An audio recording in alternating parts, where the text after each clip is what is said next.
Hello learners, welcome back to another video of Paper Leak series. Today we are covering the subject 105 BCA 105 code soft skills and personality development. Means this is the last paper of NBCA first semester and we will cover the most of the important questions also as well as key points etc and brief parts of the subtopics which we cover in this video. So please stay with us, tune with us. आज हम लोग इसी में ही cover करेंगे important question और चीज़ें, तो इसी सब्जेक्ट में और समय ज़्यादा हम लोग इतना हुए इसको कंप्लीट करते हैं. ठीक है, लेट्स बिगिन.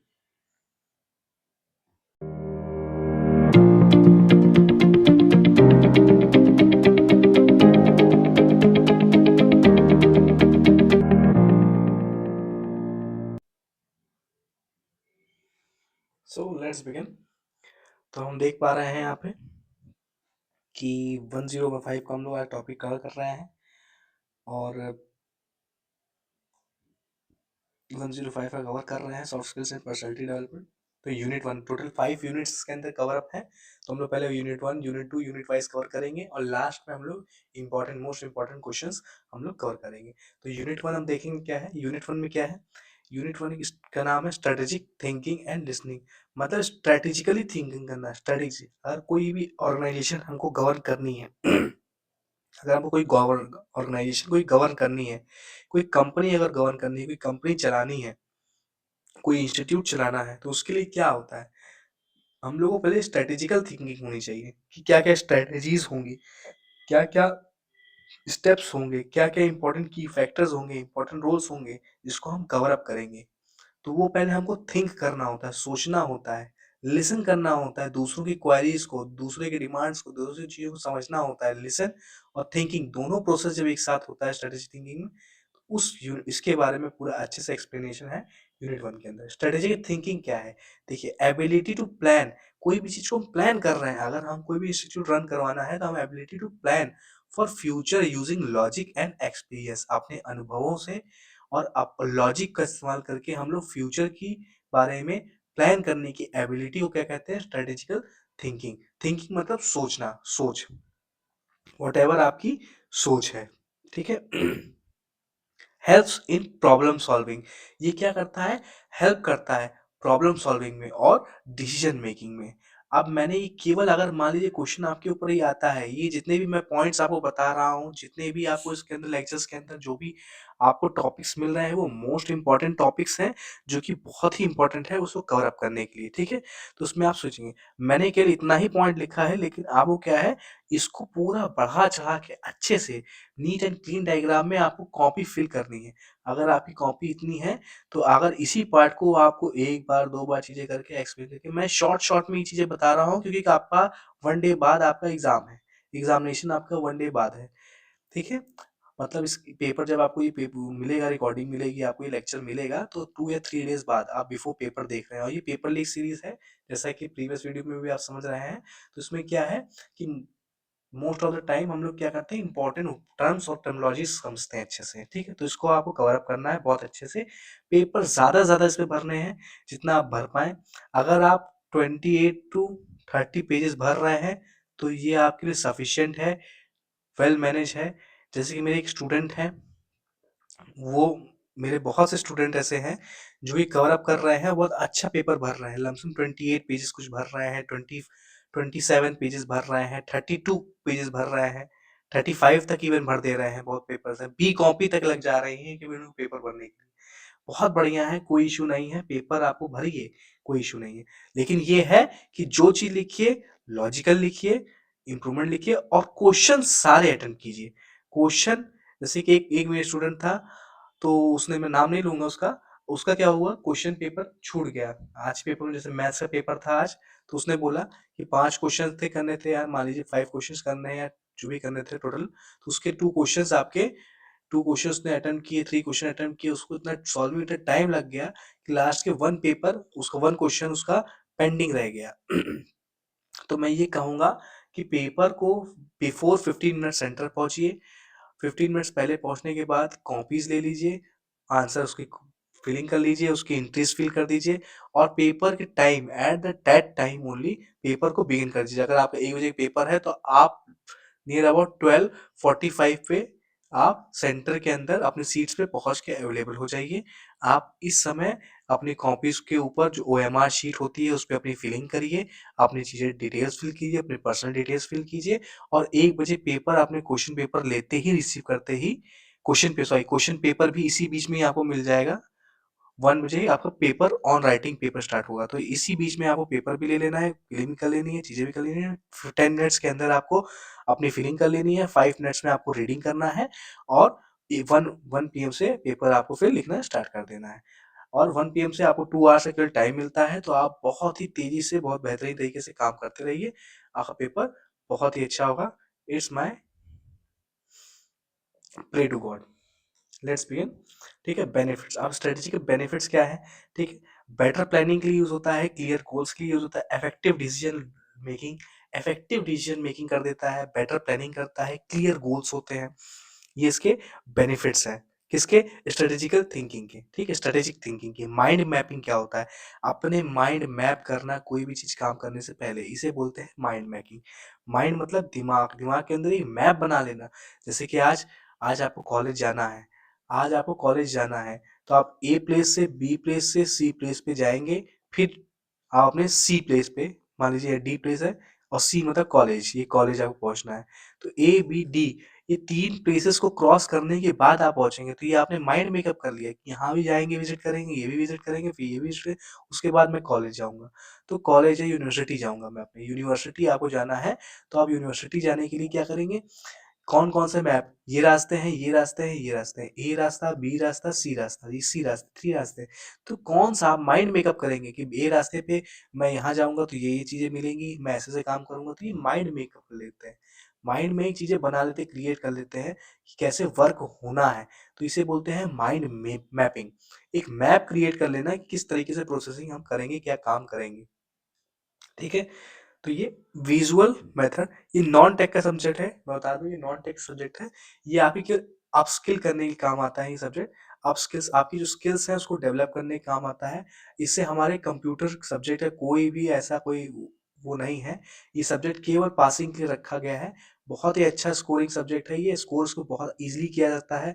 अगर आप चाहें तो बहुत अच्छे से इसको स्कोर कर सकते हैं, बहुत अच्छे से चीज़ें कर सकते हैं। ठीक है, ये हमारे से टेक्निकल से कोई इसका वो लेन-देन नहीं है, ऐसा चीज़ें नहीं है। आप आराम से उसको फ़िलअप कीजिए, करिए बढ़िया से और बहुत बढ़िया आपका पेपर रहेगा। विजुअल मेथड टू ऑर्गेनाइज़, ये क्या है मेरे? विजुअल मेथड है, एक ऑर्गेनाइज़ करना क्या? आइडिया को। इसे कहते हैं माइंड मेकिंग। इम्प्रूव क्या करता है? Memory and clearing. अब मैंने क्या किया? मैंने एक डायग्रामेटिकली डायग्राम बनाया ना कि अगर आपको यूनिवर्सिटी जाना है तो ए पॉइंट, बी पॉइंट, सी, ये 3 पॉइंट से कवर करके फिर आप यूनिवर्सिटी पहुंचेंगे। तो मैंने एक माइंड मैप के लिए एक मैप बना दिया। ठीक है, ये विजुअल मैंने एक चीजें बना दिया आपको, ये आइडिया। तो मोस्ट ऑफ द टाइम ये काम आप बहुत ही यूजफुल होता है मेमोरी करने के लिए, मतलब मेमोराइज करने के लिए, और क्लैरिटी बहुत होती है। ठीक है, लिसनिंग क्या है? ये process of understanding spoken message. कोई भी स्पोकन चीजें हैं, मैसेज है, उसको समझना। स्पोकन मतलब क्या होता है? मौखिक, मौखिक, मौखिक समझ रहे हैं? मौखिक मैसेज, जैसे कि मैं आपसे आज बात कर रहा हूँ, मैं आपको चीजें समझा रहा हूँ, तो ये क्या है? स्पोकन वर्ड है, स्पोकन मैसेज है, कोई एक मैसेज है। मैसेज के रूप में मैं क्या दे रहा हूँ? आपको इंपॉर्टेंट चीजें यहाँ बता रहा हूँ, आपको यहाँ पे जो भी टॉपिक्स है उसे क्लियर कर रहा हूँ। ये है स्पोकन, स्पोकन मैसेज। ठीक है, तो यही स्पोकन मैसेज को अब आप क्या कर रहे हो? यहाँ पे आप लिसन कर रहे हो, तो ये लिसनिंग है। ठीक है, बस यही लिसनिंग होती है। अब इसके बारे में और अच्छे तरीके से एग्जाम्पल के थ्रू, चीज़ों के थ्रू, थोड़ा सा ड्रामेटिकली आप थोड़ा सा डायग्राम बना के, थोड़ा चीज़ें करके, समय कम रहेगा, बस ये है धीरे धीरे से अच्छे से अच्छा डायग्राम थोड़ा सा अच्छा बना के क्लियर कर लीजिए। टाइप्स ऑफ लिसनिंग कितने तरीके होती हैं? Active listening, passive listening. Important question ये भी है कि आ जाता है, इंपॉर्टेंट क्वेश्चन है, इंपॉर्टेंट चीज़ें हैं। ठीक है, कि एक्टिव लिसनिंग, पैसिव लिसनिंग क्या होती है? फुल अटेंशन, ये फुल अटेंशन से कोई भी चीज़ आप सुन रहे हैं। देखिए, एक्टिव लिसनिंग क्या है? जब मैं आपसे इंटरेक्ट कर रहा हूँ तो आप फुल्ली इंटेंस होके ये चीज़ें समझ रहे हैं। It is called fully intention. आपने पूरा फुल इंटेंशन देके मेरी बात सुन रहे हैं, क्यों? क्योंकि आपको पेपर समझना है, पेपर के बारे में समझना है, पेपर करना है और बहुत ही अच्छा पेपर करना है, तो इसलिए फुल अटेंशन से आप समझ रहे हैं। फीडबैक क्या है? फीडबैक उसका फीडबैक ले रहे हैं। अब जैसे मैंने आपको लेक्चर्स प्रोवाइड किए, तो आप मुझे व्हाट्सएप के थ्रू, व्हाट्सएप नंबर जैसे मेरा ये है 9250800637, आप कभी भी मुझसे व्हाट्सएप के थ्रू माध्यम से या कॉल के माध्यम से कनेक्ट होके मुझसे कोई भी क्वेरी पूछ सकते हैं। तो ये क्या है, कोई भी आपको फीडबैक देना हो मेरे लेक्चर्स के ऊपर कि आपको ये चीज़ें आपको सही नहीं लगी है, कोई इश्यूज उसमें आ रहे हैं, ये टॉपिक नहीं समझ में आया, तो मैं उसको फुली वापस से एक्सप्लेन कर दूँ। तो ये क्या है, आपने मुझे फीडबैक दिया कि सर मुझे ये टॉपिक समझ में नहीं आया, या ये टॉपिक आपका पेंडिंग रह गया, या ये चीज़ें कुछ इश्यूज हो गए, या मैं समझ नहीं पाया। तो इसके माध्यम से क्या है, ये चीज़ें आपको चीज़ें समझ में आएँगी। फिर मुझे भी समझ में आएगा कि मैं कहाँ गलतियाँ कर रहा हूँ, कि क्या ऐसी चीज़ है जो आपको समझ में नहीं आ रही है, तो मैं उसको वर्क ऑन कर सकूँ। आई कॉन्टैक्ट, अब ये आई कॉन्टैक्ट करना, आपसे मेरा आई कॉन्टैक्ट होना, अभी तो मैं माध्यम से नहीं कर पा रहा हूँ, लेकिन एक समय में जब हम लोग एक्टिवली काम करेंगे, जब 2 पर्सन्स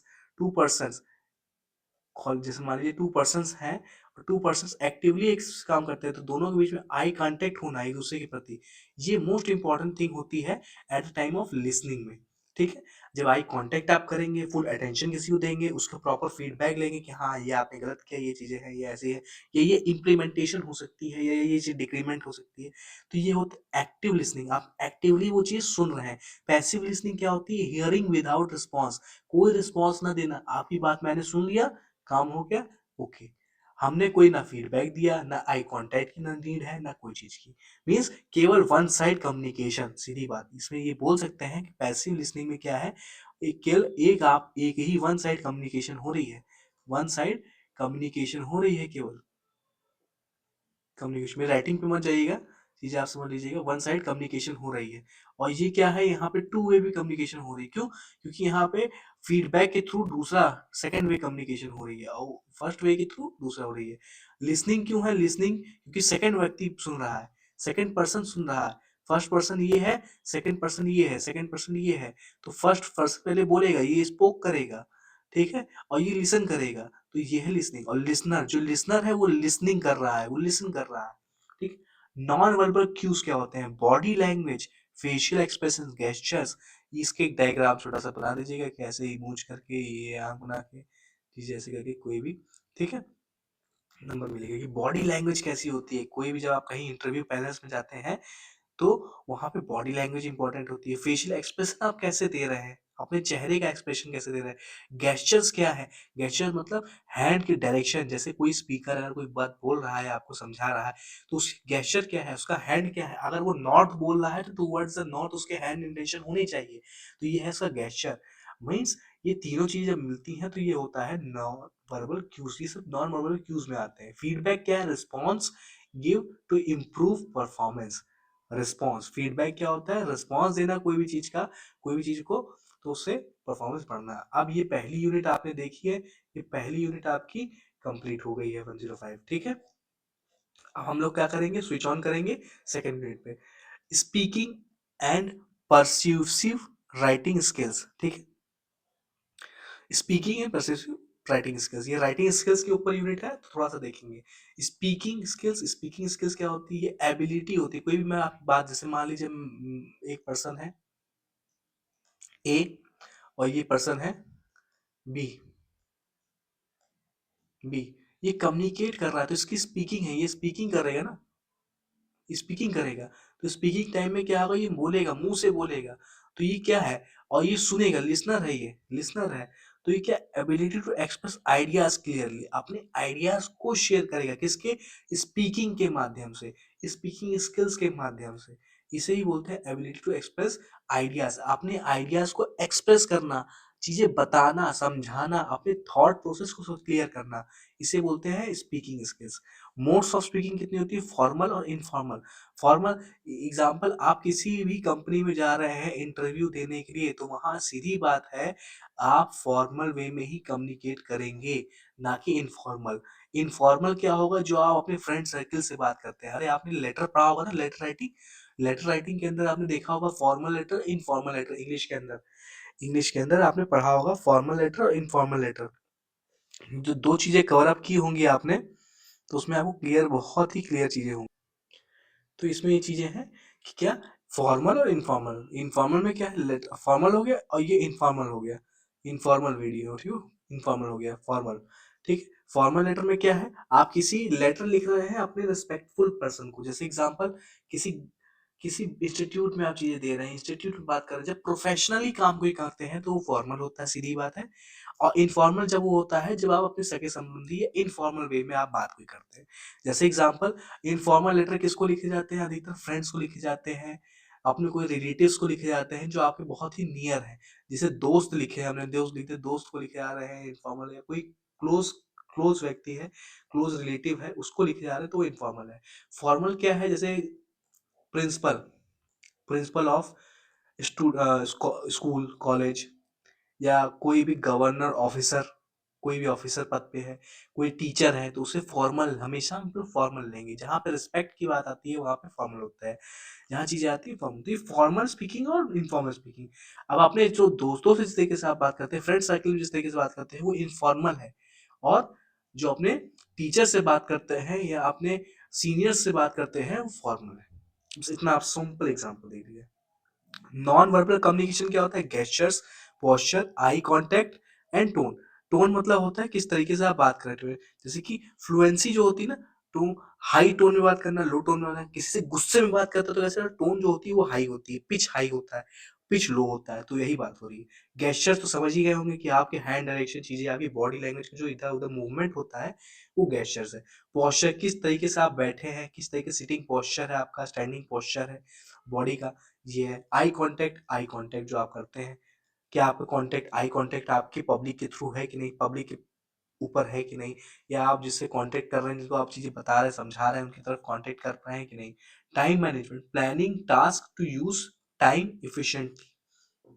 टाइम मैनेजमेंट क्या है, टाइम को मैनेज करना, कोई भी हमने स्कीम, कोई भी चीज हमने क्रिएट की है तो उसको टाइम के अंदर करना, उसके लिए प्लानिंग करना, क्या, कि टाइम एफिशिएंटली कोई काम हो जाए। जैसे एग्जांपल, आपको काम, टास्क मिला, टास्क ए, टास्क ए, टास्क बी। अब आपको मिला टाइम, टाइम आपको केवल ड्यूरेशन मिला 2 आवर्स, तो 2 आवर्स आपको टाइम मैनेज करना पड़ेगा। क्यों, इसी 2 आवर्स के अंदर ही आपको ये टास्क भी करना है, ये भी टास्क करना है। तो ये टाइम मैनेजमेंट है, यही टाइम मैनेजमेंट है। अब कभी हो सकता है इसके लिए आपको केवल 20 मिनट्स हो गया हो, लेकिन इसको करने में आपको ज़्यादा टाइम लग जाए, तो ये चीज़ें हैं। जैसे एग्जाम में पेपर दे रहे हैं तो वहाँ पे टाइम मैनेजमेंट की ज़रूरत है, ठीक है, टाइम मैनेजमेंट की ज़्यादा ज़रूरत है। तो ये चीज़ें बहुत है ना, बहुत इंपॉर्टेंट है। Pronunciation and pressing, pronunciation and pacing, ये बहुत ही इंपॉर्टेंट है, pronunciation and pacing. Clear pronunciation होनी चाहिए, इम्प्रूव अंडरस्टैंडिंग होनी चाहिए, प्रॉपर स्पीड, मेंटेन इंटरेस्ट।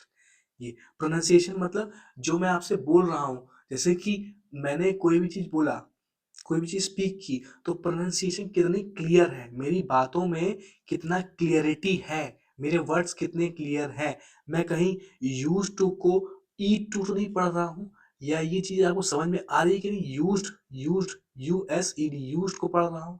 जैसे डब्ल्यू एच हो को, हुम को मैं हो तो नहीं पढ़ रहा हूँ, हो तो नहीं पढ़ रहा हूँ, ये प्रोनाउंसिएशन है। हो, हु, हुम, मतलब ये सब प्रोनाउंसिएशन में आता है, मैं कहीं गलत तो नहीं पढ़ रहा हूँ, तो उसी चीज़ को प्रॉपर ये है प्रोनाउंसिएशन। पेसिंग यही है कि प्रॉपर उसकी मेंटेन करना, स्पीड को, चीजें करना, तो ये होता है स्पीडिंग, ठीक। परस्यूएसिव राइटिंग क्या होता है, इन्फ्लुएंस अदर, ऐसी राइटिंग जो दूसरों को इन्फ्लुएंस कर जाए, वो है परस्यूएसिव राइटिंग, ठीक है। एलिमेंट्स क्या है इसके, logical argument, evidence and clear introduction and conclusion. Conclusion मतलब होता है लास्ट कंक्लूजन।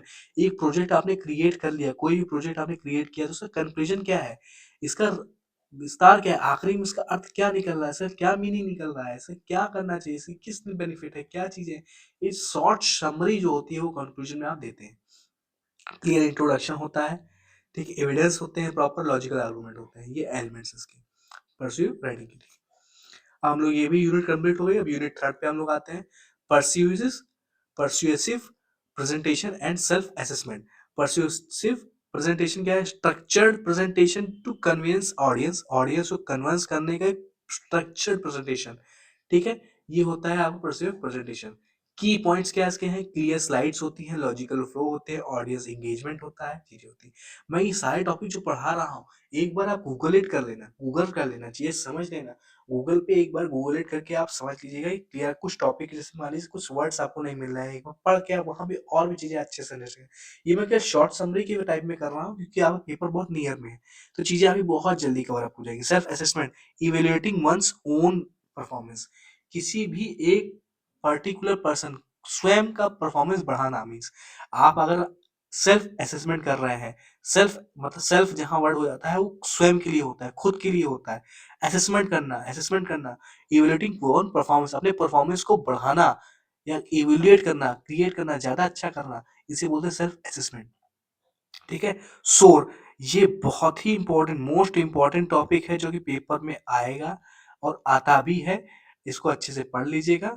ठीक है, क्योंकि कभी कभी पूछ लेते हैं कि शोर एनालिसिस क्या होता है। तो शोर एनालिसिस क्या है, S stand for strength, O stand for opportunity, A stand for aspiration, R stand for result. Okay, तो ये चीजें आपकी होनी चाहिए। स्ट्रेंथ क्या होता है, हमारी स्ट्रेंथ कितनी है, अपॉर्चुनिटी हमारे पास कितनी है, एस्पिरेशन कितने हैं हमारे पास, रिजल्ट कितना है, रिजल्ट आ रहा है कि नहीं। ये चीजें बहुत ही इंपॉर्टेंट होती है एट द टाइम ऑफ कोई भी ऑर्गेनाइजेशन बिल्डिंग में। ठीक है, ऑर्गेनाइजेशन बिल्ड करने में, जब चीजें बिल्ड करने में, चीजें करने में, तो एनालिसिस होती है, एक स्वॉट एनालिसिस होती है, स्वॉट एनालिसिस। ठीक है, स्ट्रेंथ, वीकनेस, ऑफ और स्ट्रेंथ, थिकनेस, तो ये सब चीजें वैसे ही ये सोर एनालिसिस है। ठीक है, इवोल्यूशन, अब हम इवोल्यूशन करेंगे क्या, feedback, feedback helps improvement, feedback क्या होता है, हेल्प्स करता है इम्प्रूवमेंट, इवोल्यूशन ये है इसके बाद। अब ये आपने पढ़ लिया। अब हम लोग चौथी यूनिट पे आते हैं, reflection, report and leadership communication. ठीक है, लीडरशिप कम्युनिकेशन क्या है, communicating vision and goal effectively, communicating vision and goals effectively. Reflection report क्या है, return analysis of learning experience. ठीक, लीडरशिप कम्युनिकेशन में देखिए क्या है, लीडरशिप कम्युनिकेशन, जो लीडर होते हैं कोई भी कम्युनिटी के, जैसे मान लीजिए आप एक क्लास ग्रुप है, क्लास है, क्लास में एक मॉनिटर क्रिएट करता है, एक मॉनिटर आता है, एक क्लास में मॉनिटर बनाया जाता है, तो वो क्या है, वो लीडर है पूरी क्लास का, पूरी क्लास का क्या है, वो लीडर है, क्लास का वो लीडर है। तो वो क्या करेगा, उसकी कम्युनिकेशन कैसी होनी चाहिए, उसी के बारे में, लीडरशिप, लीडरशिप, ये लीडरशिप दिखाते हैं। पूरी क्लास में एक बंदा जो पूरी क्लास को लीड कर रहा है, वो लीडरशिप कम्युनिकेशन में आता है। तो कैसे कम्युनिकेट कर रहा है, कम्युनिकेटिंग विजन उसका होना चाहिए, गोल इफेक्टिवली होना चाहिए, उसके पास गोल होना चाहिए अच्छा। रिफ्लेक्शन रिपोर्ट क्या है, यही होता है, return analysis of learning experience, learning experience के होने चाहिए, रिफ्लेक्शन, रिफ्लेक्ट करना चाहिए चीजें। ठीक है, प्रोग्रेस रिपोर्ट क्या है, शोज ग्रोथ, ग्रोथ को शो करता है, और अचीवमेंट, अचीवमेंट को शो करता है। परस्यूसिव पिच क्या होता है, शॉर्ट होती है, convincing message to influence other, influence करने के लिए, बहुत ही आसानी से कन्विंस करने के लिए मैसेज, एक छोटा सा मैसेज होता है, शॉर्ट मैसेज होते हैं, यही होता है शॉर्ट। अब ये हमारा चौथा यूनिट भी कंप्लीट हो गया। अब हम आते हैं पांचवें यूनिट के अंदर, personality and soft skill development. Motivation, इसके बहुत इंपॉर्टेंट क्वेश्चन है, मोटिवेशन के ऊपर बहुत अच्छे क्वेश्चंस आते हैं, क्रिएट होते हैं।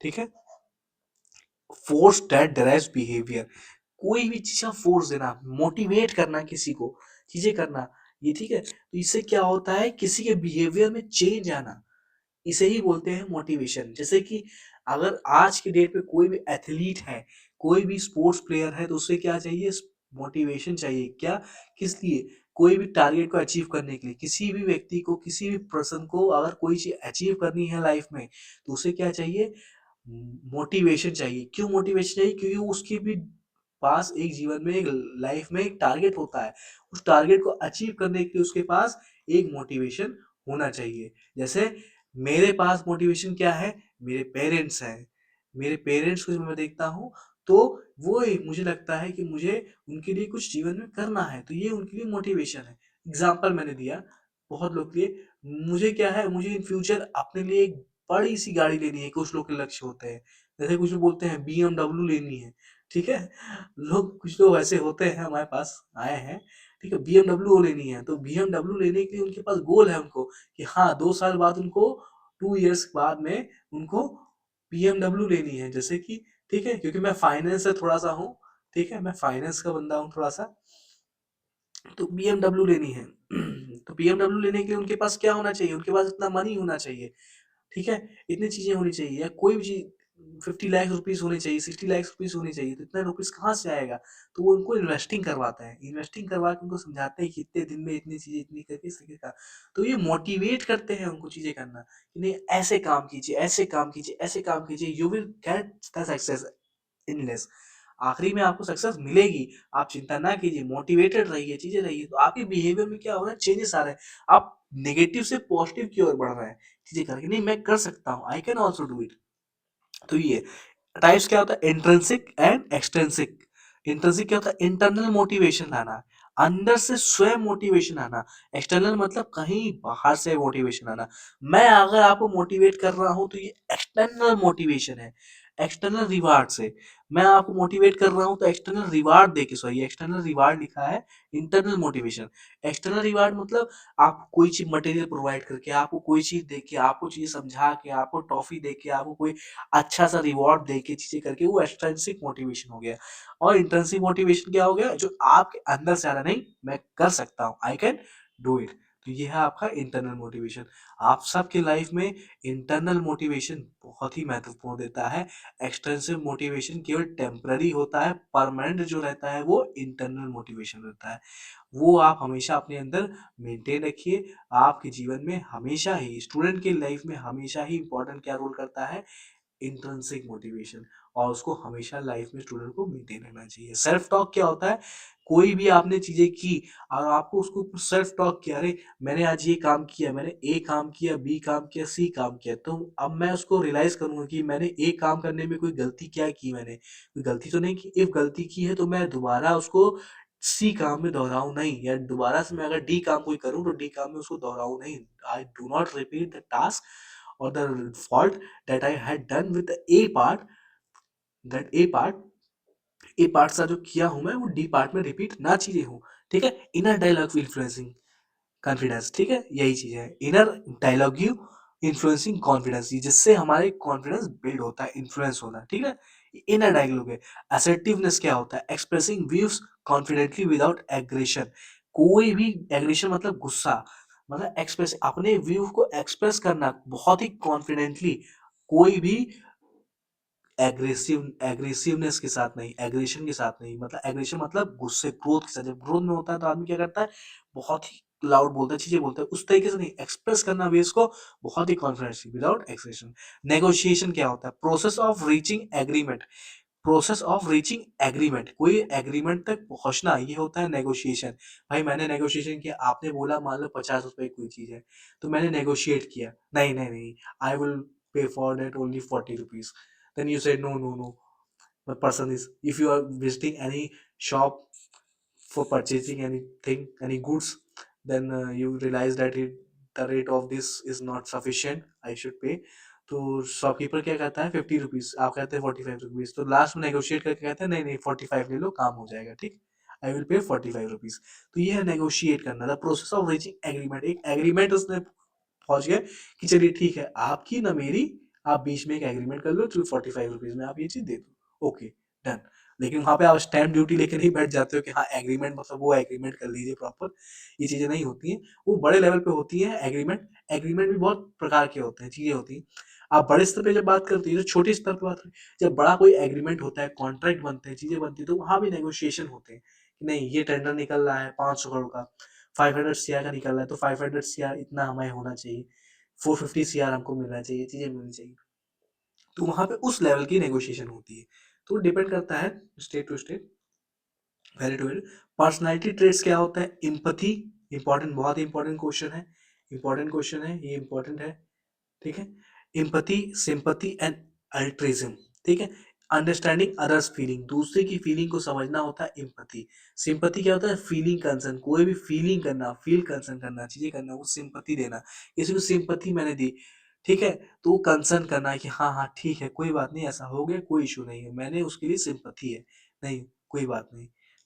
Altruism, help to others selflessly, किसी भी दूसरे की हेल्प करना बिना ही अपने इंटरेस्ट के, अपने सेल्फलेसली, मतलब किसी भी इंटरेस्ट, अपना कोई इंटरेस्ट ना हो उसके बिना भी उसकी हेल्प करना, ये है अल्ट्रिज्म। स्ट्रेस क्या है, मेंटल और इमोशनल प्रेशर, मेंटल या इमोशनल प्रेशर लेना, इसे बोलते हैं स्ट्रेस। स्ट्रेस मैनेजमेंट टेक्निक क्या होती है, स्ट्रेस को मैनेज करने के लिए 3 टाइप्स है, मेडिटेशन कर सकते हैं, टाइम मैनेजमेंट कर सकते हैं, पॉजिटिव थिंकिंग कर सकते हैं। पॉजिटिव थिंकिंग कर सकते हैं, मोटिवेट भी दे सकते हैं कि मोटिवेशन भी दे सकते हैं स्ट्रेस लेके, या कुछ स्ट्रेस हो गया, स्ट्रेस मतलब जब वर्कलोड बहुत ज़्यादा बढ़ जाता है, तो हम मेंटली और इमोशनली प्रेशराइज़ हो जाते हैं कि यार मुझे काम करना ही करना है। कल आपका पेपर है, आप स्ट्रेस हो गए, आपके अंदर स्ट्रेस भर गया है कि नहीं यार, आप मेंटली और इमोशनली दोनों प्रेशराइज़ हो चुके हैं। तो आप उस समय क्या कर सकते हैं, मेडिटेट कर सकते हैं, अपने टाइम को मैनेज कर सकते हैं, पॉजिटिव थिंकिंग कर सकते हैं, तो चीज़ें अच्छी होंगी। Entrepreneurship, starting and managing business ventures. ठीक है, स्टार्टिंग करना और मैनेज करना क्या बिजनेस के वेंचर्स को ये कहते हैं एंटरप्रेन्योरशिप। बहुत से आज के देखिए आजकल एक वो आता है, एक एड शो आता है शार्क टैंक करके, वहां पे एंटरप्रेन्योर्स को फंडिंग दी जाती है। ठीक है, एंटरप्रेन्योर्स को फंडिंग दी जाती है, तो क्यों दी जाती है फंडिंग? कि एंटरप्रेन्योर मतलब एक पर्सन ऐसा जो कि कोई भी बिजनेस को स्टार्ट करे, चीजें क्रिएट करे, नए आइडियाज, इनोवेटिव आइडियाज लाए और वो चीज को बिजनेस को स्टार्ट करें, तो ये है एंटरप्रेन्योरशिप करना है, starting and managing business ventures. ठीक है, बिजनेस वेंचर्स को क्रिएट करना, स्टार्ट करना, चीजें करना। ठीक, तो वो होता है entrepreneur. Good entrepreneur can be build a good business and can build a big large cap company. Okay, creative thinking क्या है? Ability to think differently. Creative thinking क्या है? आप क्रिएटिव कितना सोच रहे हो। ठीक है, आप दूसरों से कितना अलग सोच रहे हो, क्रिएटिव थिंकिंग है। मैंने जैसे मान लीजिए पेड़ ऐसे बनता है, ट्री ऐसे बनता है, तो आपने सोच लिया नहीं, tree can make by this also, ऐसे ही बन सकता है। तो ये क्रिएटिव थिंकिंग है आपकी। मैं ऐसे सोच रहा हूँ लेकिन आप ऐसे सोच रहे हो, तो ये थिंकिंग है आपकी। आपने कहा नहीं, ऐसे नहीं, ऐसे भी हो सकता है, ऐसे भी हो सकता है, ऐसे भी हो सकता है, तो ये क्रिएटिव थिंकिंग है। लोगों से कितना आप अलग सोच रहे हैं, ये क्रिएटिव थिंकिंग है। कैरेक्टरिस्टिक ऑफ क्रिएटिव पर्सन क्या होता है, ये भी इंपॉर्टेंट क्वेश्चन है, आ जाता है पेपर में। क्योंकि ओपन माइंडेड होते हैं, क्यूरियस होते हैं और इनोवेटिव होते हैं। इनोवेटिव मतलब नए नए आइडियाज को निकाल सकते हैं, नई चीजें समझ सकते हैं। आप देखिए यहाँ पे हमारा चैप्टर पूरा कंप्लीट हो चुका है। ठीक है, एग्जाम टिप्स के लिए क्या करेंगे हम लोग, एग्जाम टिप्स थोड़ा सा हम लोग देख लेते हैं क्या है इसके एग्जाम टिप्स। राइट करना है आंसर इन अ पॉइंट, कोशिश कीजिएगा। अगर ना हो पाए तो कोई इश्यू नहीं है, इंपॉर्टेंट पॉइंट्स पॉइंट्स फॉर्मेट में लिख लीजिएगा। और पॉइंट्स में लिखने के लिए आपको थोड़ा सा हर टॉपिक को गो थ्रू गूगल से करना पड़ेगा, उसको नोट करना पड़ेगा, चीजें एक्स्ट्रा पॉइंट क्रिएट करने में मैंने शॉर्ट शॉर्ट में बता दिया है। अगर पॉइंट्स में ना लिख पाए तो पैराग्राफ में लिखे। ठीक है, तब के लिए जैसे मान लीजिए आपके पास समय नहीं है, आप इसको लास्ट टाइम में देख रहे हैं, एकदम लास्ट पेपर में देख रहे हैं, 1 घंटे बाद पेपर है, 2 घंटे बाद पेपर है, तब भी अगर आप उसको पढ़ के जाएंगे तो बहुत ही अच्छे से कर लेंगे। क्यों? क्योंकि उसमें पैराग्राफ में तब आपको आंसर लिखेंगे। लेकिन अगर मेरी पर्सनल ओपिनियन यही रहेगा कि पॉइंट्स में लिखेंगे तो नंबर आपको ज्यादा मिलेंगे। पॉइंट्स में लिखने के लिए आपको गूगल एक बार खोलना पड़ेगा, हर एक टॉपिक को समझना पड़ेगा, उसको पढ़ना पड़ेगा, गो थ्रू करना पड़ेगा। एक बार कर लीजिएगा तो आपको चीजें और अच्छे से समझ में आने लगेंगी। ठीक है, यूज हेडिंग्स, हेडिंग्स को यूज अच्छे से कीजिएगा। एड एग्जांपल्स वेयर पॉसिबल, जहां भी आप पॉसिबल हो सके वहां पे करिएगा। और फोकस क्या करिएगा, कीवर्ड्स पे फोकस बहुत ज्यादा करिएगा। कीवर्ड जो होंगे, जैसे कुछ इंपॉर्टेंट अगर पॉइंट दिख रहा है, आपको इंपॉर्टेंट चीज दिख रही है, तो उसको क्या करिए, हाईलाइट कर दीजिएगा। हाईलाइट कैसे, अंडरलाइन कर दीजिएगा या उसको ब्लैक से कर दीजिएगा, ब्लैक से लिख दीजिएगा। ब्लू पेन से पूरा आंसर राइटिंग आपको तो ब्लू पेन से लिखना है, लेकिन जो वर्ड है उसको आप ब्लैक से कर दीजिएगा। या कुछ चीज ये कर सकते हैं, ज्यादा उसमें मत करिएगा, क्रिएटिव में लगेगा। ठीक है, लेकिन हाँ, आप अगर लिख रहे हैं ब्लू पेन से लिखते लिखते चले गए, आपने कोई इंपॉर्टेंट पॉइंट देखा, उसको ऐसे हेडलाइन कर दीजिएगा, बस इतना कर दीजिएगा, बस बहुत बढ़िया पेपर जाएगा। ठीक है, अब हम लोग लास्ट में एक मोस्ट इंपॉर्टेंट क्वेश्चन देख लेते हैं एक बार। ठीक है, जो पेपर में बहुत ही इंपॉर्टेंट रहेंगे। ठीक, जिसकी उम्मीद रहेगी कि वो क्वेश्चन आए ही आए। ठीक है, तो हम लोग मोस्ट इंपॉर्टेंट क्वेश्चन पे आ गए हैं। मोस्ट इंपॉर्टेंट क्वेश्चंस में, मोस्ट इंपॉर्टेंट क्वेश्चन में क्या है, difference between critical and creative thinking. ये बहुत इंपॉर्टेंट क्वेश्चन है कि ये क्या है, क्रिएटिव और क्रिएटिव, क्रिटिकल और क्रिएटिव। क्रिटिकल मतलब एक क्रिटिकल बेसिस पे थिंकिंग सोचना, और क्रिएटिव मतलब आपने सोचा कि दूसरों से हटके सोचना। ठीक है, क्रिटिकल मतलब माइन्यूट बेसिस पे सोचना, और क्रिएटिव मतलब दूसरों से हट के सोचना, ये क्रिएटिव थिंकिंग है। क्रिएटिव पर्सन के डिफरेंस क्या था, सोर क्या होता है, इंपॉर्टेंट क्वेश्चन है। ठीक है, reference to case of the discuss class, feedback और इवोल्यूशन में डिफरेंस क्या होता है, ये डिफरेंस में आ सकता है, बहुत इंपॉर्टेंट है। ठीक है, कम्युनिकेशन क्या होता है, explain 2 types of related personality, personality कितने टाइप्स की होती है, 2 टाइप्स की एक्सप्लेन कीजिए। लीडरशिप, ठीक है, क्या होता है, benefits of leadership types, leadership communication. Motivation क्या होता है, सेल्फ एस्टीम क्या होता है। ठीक है, difference between active learning passive learning में क्या होता है, सिंपैथी और एम्पैथी में डिफरेंस क्या होता है, सेल्फ अवेयरनेस और सेल्फ असेसमेंट में क्या होता है, सेंटेंस एंड अटेंडेंस में क्या डिफरेंस होता है, लीडरशिप की क्वालिटीज क्या होती हैं, what are the traits of true leader के क्या होते हैं, ट्रू लीडर्स के ट्रेड्स क्या होते हैं, क्या क्या उसमें वो होते हैं, किस तरीके से काम करता है, explain complimenting how it is related to self verification से कैसे रिलेट करती हैं चीजें, कॉम्प्लीमेंट कैसे करती हैं, तो चीजें आपको एक्सप्लेन करनी पड़ेगी। कोशिश कीजिएगा जो भी बनाइएगा आप चीजें करिएगा, अगर आपका टाइम होगा तो थोड़ा सा डायग्राम थोड़ा सा क्रिएट कर दीजिएगा, छोटा सा रफ डायग्राम, नहीं कर पाए तो कोई इश्यू नहीं है, थियोरेटिकल पेपर है, आसानी से निकल जाएगा, ठीक है। तो आज की क्लास यहीं पे हम लोग ये इसको हम थोड़ा सा वो कर लेते हैं, इरेज कर देते हैं, ठीक है। तो आप उसको स्क्रीनशॉट अगर लेना हो, मेंटेन करना हो, तो आप उसको मेंटेन कर सकते हैं, उसको स्क्रीनशॉट अगर क्लिक करना हो स्क्रीनशॉट क्लिक कर लीजिए, स्क्रीनशॉट अगर क्लिक करना हो तो स्क्रीनशॉट क्लिक कर लीजिए इंपॉर्टेंट क्वेश्चंस की, ठीक है। तो आपके बहुत काम आएंगी चीज़ें, ठीक है। और वैसे ही मिलते हैं नेक्स्ट वीडियोस में, और हम लोग और भी चीज़ें अपलोड करेंगे चैनल्स के ऊपर, तो उसको भी आप लर्निंग करते रहिएगा, चीज़ें करते रहिएगा। मिलते हैं आपसे नेक्स्ट सेमेस्टर के नेक्स्ट इंपॉर्टेंट क्वेश्चन सीरीज में, और या फिर अगर आप सब्सक्राइब हमारे चैनल को किए हुए हैं तो आपको इसमें ही चीज़ें मिलती रहेंगी, बहुत ही इंपॉर्टेंट चीज़ें, ठीक है। तो उस पर भी मिलते रहते हैं, ठीक है। Thank you, keep learning, keep supporting, best of luck, best of luck for your exams and your papers. Thank you.